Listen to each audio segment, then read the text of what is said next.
বন্ধুরা, আজকের ভিডিওতে আমরা আলোচনা করব নিফটি এবং ব্যাংক নিফটিকে নিয়ে। দেখার চেষ্টা করব যে আগামীকালকের জন্য কিভাবে ইন্টারডে ট্রেডিং সেটা প্ল্যান করা যেতে পারে। প্রথমত বলি, 1 মে এটা কিন্তু খেয়াল রাখবেন। কেন রাখবেন সেটা গতকালকের ভিডিওতে আপনাদের সাথে শেয়ার করে দিয়েছি। যারা যারা দেখেননি ভিডিওটা কিন্তু গিয়ে দেখে নিতে পারেন। এবার শুক্রবার দিন আমরা কি দেখেছি? মোটামুটি ফ্ল্যাট গ্যাপ ডাউনের সঙ্গেই খুলেছে। খোলার পর কি দেখতে পেয়েছি? যে আস্তে আস্তে করে তলার দিকের জন্য নেমেছে। আপনাদের সাথে কিন্তু ক্লিয়ার শেয়ার করাই আছে।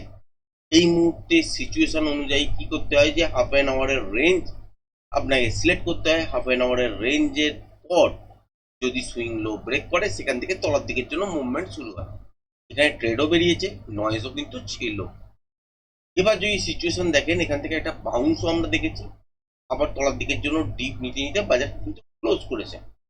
এখান থেকে কি তলার দিকের জন্য যেতে পারে, নাকি এখান থেকে আপসাইডের দিকের জন্য উঠবে, এটা থাকবে প্রশ্ন।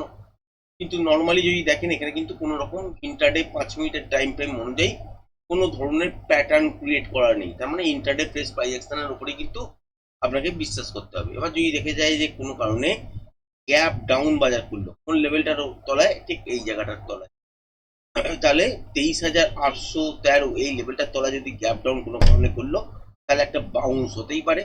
বাউন্সের পর দেখতে হবে সাস্টেন করছে কিনা। যদি সাস্টেন করতে শুরু করে দেয়, তাহলে এখান থেকে নতুন ইন্টারডে ফ্রেশ প্রাইস অ্যাকশন অনুযায়ী আপসাইডের দিকের জন্য মুভমেন্ট তৈরি হতে পারে। আর যদি সাস্টেন করতে না পারে, তাহলে এই মুভটাকে ব্রেক করার পরই, মানে এই যে 23,813 এইটাকে ব্রেক করার পরই কিন্তু তলার দিকের জন্য মুভ করতে শুরু করবে। এবং সেক্ষেত্রে হাফ অ্যান আওয়ার কিন্তু টাইমটা খেয়াল রাখবেন। হাফ অ্যান আওয়ারের যদি দেখেন যে লো ব্রেক করে দিয়েছে এবং গ্যাপ ডাউনের সঙ্গে খুলেছে, ট্রেন্ডের দিকে আছে, তাহলে কিন্তু শর্টের পজিশন একটা তৈরি করা যেতে পারে। 10-15 মিনিট 20 মিনিট ধরে একটা তলার দিকের জন্য মুভমেন্ট পাবেন। এটাই স্ক্যাল্পিং মুভমেন্ট হিসেবে কাউন্ট হবে। তারপরে ইন্টারডে ফ্রেশ প্রাইস অ্যাকশন দেখতে হবে, যে অ্যাকচুয়ালি প্যাটার্ন অনুযায়ী মুভমেন্ট কিরকম হচ্ছে, প্রাইস অ্যাকশন তৈরি হচ্ছে কিনা, কোনো প্যাটার্ন তৈরি হচ্ছে কিনা।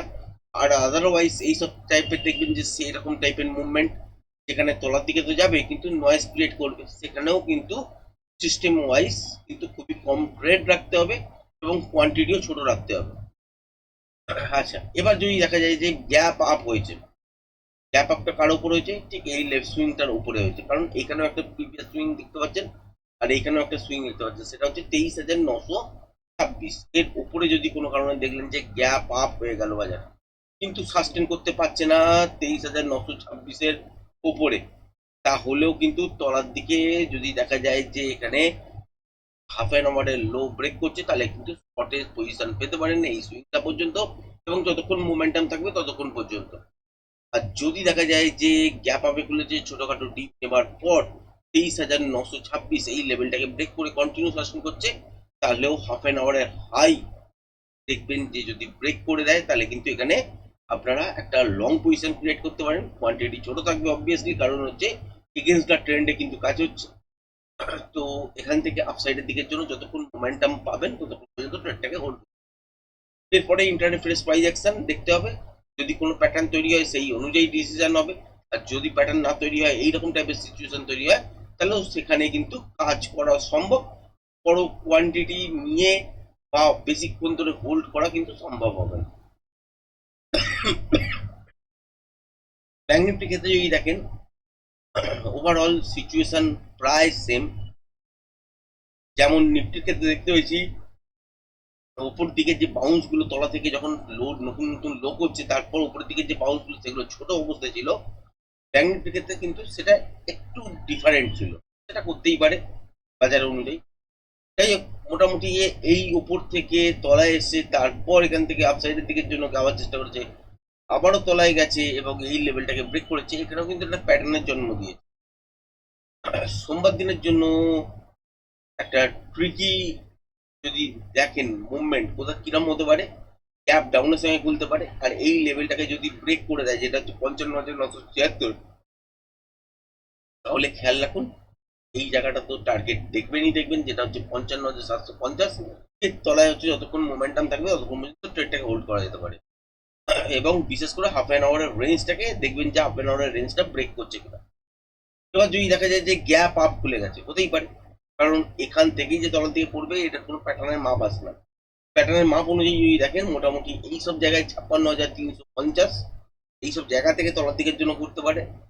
বা 56,350 টাকা যদি ব্রেক করে দেয়, তাহলে হচ্ছে 56,520 থেকে 580 পর্যন্ত যাবার কিন্তু মোমেন্টাম উপরের দিকের জন্য থাকতে পারে। সুতরাং এই জায়গাগুলো খেয়াল রাখতে হবে। একটা হচ্ছে 25,000, এই 25,000 বলছি, সরি, 56,350 এই জায়গাটা। আর সেকেন্ড যে জায়গাটা দেখবেন সেটা হচ্ছে 56,520 থেকে 580 পর্যন্ত মোমেন্টামের সঙ্গে যেতে পারে। এর থেকে বেশি কিন্তু যাবে না নর্মালি। এবার যদি দেখা যায় সরাসরি গ্যাপ আপ হয়ে গেছে, যদি ফ্ল্যাট খুললো, অবস্থান যদি দেখলাম যে ফ্ল্যাট খুলেছে, খোলার পর উপরের দিকে গেছে, তাহলে তো ট্রেড বেরোবে আপসাইডের দিকের জন্য। সেক্ষেত্রে হাফ অ্যান আওয়ার আপনাকে ওয়েট করতেই হবে। হ্যাঁ, 15 মিনিটেও করা যেতে পারে সম্ভব, কিন্তু তার জন্য টেকনিক্যাল টার্মস গুলোকে বুঝতে হবে। যারা ম্যাক্সিমাম লোক দেখেন তারা হয়তো টেকনিক্যালটা অত ভালোভাবে বোঝেন না। এই জন্যই আপনাদের সাথে শেয়ার করছি যে যদি ট্রেড করতে যায় হাফ অ্যান আওয়ার মোটামুটি দেখবেন, হাফ অ্যান আওয়ারের রেঞ্জ ব্রেক করলে সেখানে ট্রেড করবেন। হাই ব্রেক করলে আপসাইডের দিকের জন্য, লো ব্রেক করলে হচ্ছে ডাউন সাইডের দিকের জন্য। এবং তার সাথে সাথে খেয়াল রাখবেন এগেনস্ট দ্য ট্রেন্ড চলছে কিনা। যদি এখান থেকে আপসাইডের দিকের জন্য ট্রেড হয় তাহলে এগেনস্ট দ্য ট্রেন্ড হবে।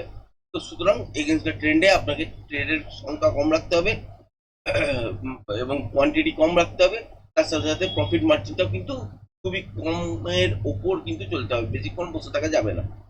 আর যদি ট্রেন্ডের দিকে হয় তাহলে কোয়ান্টিটি মোটামুটি একটা ইনক্রিজ করা যেতে পারে এবং তার সাথে সাথে মোমেন্টামটাকে ফলো করা যেতে পারে। এটা হচ্ছে মেন ফ্যাক্টর। এবার যদি দেখা যায় যে গ্যাপ ডাউনই হলো বাজার এবং দেখলেন যে 55,976-এর তলায় হলো, বা একদম দেখলেন ডাইরেক্ট 55,750-এর তলাতেই গ্যাপ ডাউন হলো, তাহলে ইন্ট্রাডে ফ্রেশ প্রাইস অ্যাকশনই কিন্তু ফলো করতে হবে এবং হাফ অ্যান আওয়ারের হাই আর লোয়ের ব্রেকে ওখানে কিন্তু ট্রেডিং পজিশন তৈরি হবে স্ক্যাল্পিং এর জন্য। তারপর যে পজিশন তৈরি হবে সেটা হচ্ছে ইন্ট্রাডে ফ্রেশ প্রাইস অ্যাকশন অনুযায়ী যদি কোনো ধরনের প্যাটার্ন তৈরি হয় তবেই। আদারওয়াইজ লো ব্রেক করুক বা বারবার সুইং হাই ব্রেক করুক, সেখানে কিন্তু ট্রেড করতে গেলে আপনাকে দেখতে হবে যে অ্যাকচুয়ালি সিচুয়েশন কি আছে, সেই অনুযায়ী বাজারের মুভমেন্ট কিরম দিকে কতটা উন্নত হতে পারে, সেই অনুযায়ী ট্রেডিং সেট আপগুলো আস্তে আস্তে করে এবং কোয়ান্টিটি কমের সঙ্গে সঙ্গে প্রফিট মার্জিনও কম রেখে, মানে মেন্টালিটিতে চলে অনেকে রাখেন 30 পয়েন্ট 40 পয়েন্টের আগে বেরোবো না। তো সেই মেন্টালিটি থেকে সরে আসতে হবে এবং দেখতে হবে যে মোমেন্টাম ওই ছোট্ট টাইমের মধ্যে কতক্ষণ পর্যন্ত দিচ্ছে, সেই টাইমটুকুনি প্লে করে এক্সিট হয়ে কিন্তু চুপচাপ বসে থাকা। বারবার ট্রেড করা কিন্তু যাবে না, কারণ সিচুয়েশন গুলোই এরকম আছে। হ্যাঁ, একটা জিনিস বোঝার চেষ্টা করবেন যে সিচুয়েশন অনুযায়ী যদি দেখেন যে বাজারের মধ্যে এখন যে পরিস্থিতিটা আছে সেটা হচ্ছে সেন্টিমেন্ট বেস। মাঝে মাঝে যেরকম যেরকম নিউজ আছে সেই অনুযায়ী রিয়াক্ট করছে বাজার, কিন্তু এটা বেশি দিন থাকবে না। এটা কিন্তু অলরেডি বাজারের মধ্যে যে সিচুয়েশন চলছে কোনো না কোনো সময় এর অবসান হবে এবং তখন টেকনিক্যালি ট্রেড কিন্তু প্রপারলি আপনারা দেখতে পাবেন এবং প্রত্যেকটা ট্রেড কিন্তু সুন্দর ওয়েতে কিন্তু হবে এবং খুব ভালো মুভমেন্টের মধ্যে বাজার থাকবে, সেটা আপ সাইডের দিকে যাক বা ডাউন সাইডের দিকে যাক, যেরকমই করুক না কেন বাজার, সেটা কিন্তু খুব সুন্দর মুভমেন্ট আমরা দেখতে পাবো। কিন্তু তার আগে এটা হচ্ছে অগ্নি পরীক্ষা। এই সময় কিন্তু শান্ত রেখে ট্রেড যদি না বেরোয় না করবেন, কিন্তু ট্রেড যদি বেরোয় তাহলে হাই রিস্ক নিতে যাবেন না। তো আজকের ভিডিওটা এই পর্যন্তই রাখলাম। আগামীকাল থেকে আম, ব- যে ভিডিওগুলো বানাবো তার মধ্যে অলরেডি ডিটেলস চলে আসবে এবং সেই ডিটেলস কোর্সের সম্বন্ধে। তো যারা যারা সত্যিকারের ইন্টারেস্টেড আছেন তারা যোগাযোগ করতে পারেন, নিচে ডিসক্রিপশন বক্সে লিঙ্ক আজকে থেকেই কিন্তু দিয়ে দিচ্ছি।